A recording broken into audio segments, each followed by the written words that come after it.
This message is for my brothers and sisters of Iran, and as English linguistics cannot absorb my emotions, so I would like to speak in my national language, Urdu. And as it is the era of artificial intelligence, therefore I would like to request my Irani brothers and sisters to translate it into your local Farsi language. تو بات یہ میرے ایرانی بھائیوں کہ ہندوستان کی air space کو استعمال کیا گیا امریکہ کی جانب سے اور آپ پہ اٹیک کیا گیا. اور یہ بات میں آپ کو ایک ہسٹوریکلی بتانا چاہتا ہوں کیونکہ آپ لوگ تو اس وقت نہیں تھے جب پاکستان بنا تھا. آپ سے مراد کہ یہ گورنمنٹ نہیں تھی, یہ رجیم نہیں تھی, تب شاہ ایران کی رجیم ہوا کرتی تھی.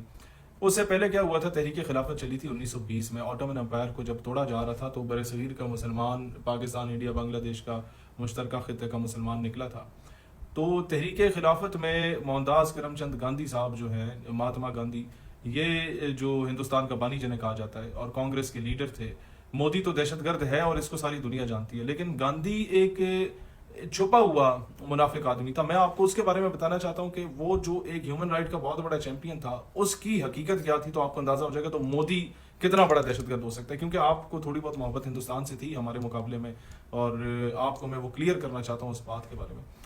دیکھیں, جب تحریک خلافت چلی تو بر صغیر کا مسلمان سڑکوں پہ نکل آیا, جلسے جلوس کیے. تو گاندھی صاحب تشریف لے آئے سمپتی بٹورنے کے لیے, اور انہوں نے کہا سارے میرے مسلم بھائیوں, آپ لوگ جو ہیں وہ برطانوی سامراج کے خلاف اعلان بغاوت کر دیں اور سرکاری نوکریوں سے استعفے دے دیں. ہوا گیا کہ مسلمانوں نے استعفیٰ دے دیا اور ہندو بنیے جو ہیں وہ ان نوکریوں پر انہیں رکھنا شروع کر دیا گیا.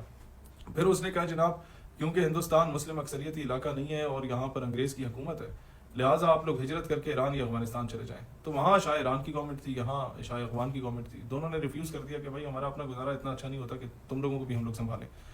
دا moment Muslims return back towards their homes, تو اس پر بھی گاندھی صاحب کی فالوورز نے قبضہ کر لیا تھا.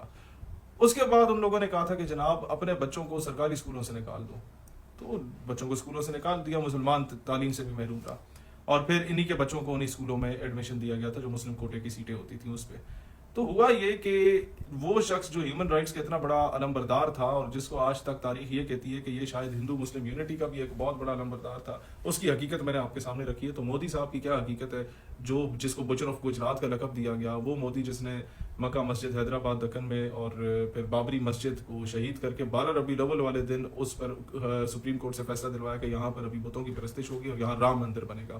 مطلب مسلمان جس دن اپنے نبی علیہ الصلوۃ والسلام کی آمد کا جشن مناتے تھے, اس دن مسلمانوں کو ایک دھچکا دیا گیا اس کی جانب سے. اب کیا چیز ہے, آپ لوگوں کو کس طریقے سے استعمال کرنے کی کوشش کی گئی کہ یار یہاں پاکستان میں اگر گوادر پورٹ چل جاتا ہے اور سی پیک جو ہے اس کا منصوبہ بھی کامیاب ہو جاتا ہے تو چابہار جو ہے وہ تو گھاٹے میں چلا جائے گا. لہٰذا آپ کو چابہار ہم جناب اونے پونے داموں کیا مفتی بنا